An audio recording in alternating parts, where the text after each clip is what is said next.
My brothers and sisters in Christ, Prophet Elijah, the man of God, had been sent to Mount Carmel to return the wayward people to the Lord. God had revealed himself powerfully by answering with fire, and Elijah had been part of it. And yet, now the prophet had to flee into the wilderness to save his life. How is this possible? We often would like to witness great miracles to see our faith confirmed, friends.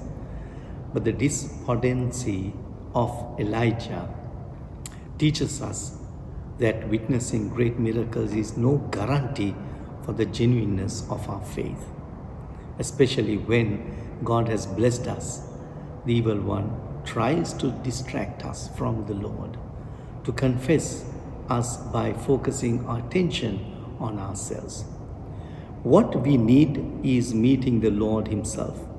When we look at the circumstances, we lose heart, just like Elijah.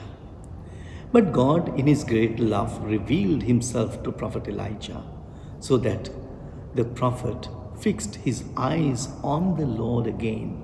And once again, friends, we see that God is not to be found in the things we call magnificent.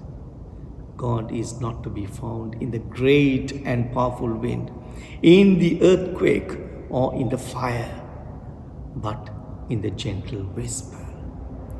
That means we should seek quietness if we want to meet the Lord. We must take the time to love him, and we cannot do so when we are preoccupied with ourselves.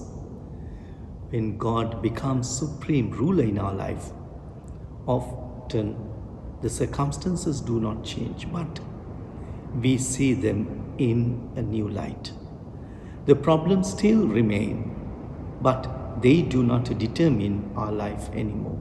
Instead, God, time and again, will provide an often surprising way out. Amen.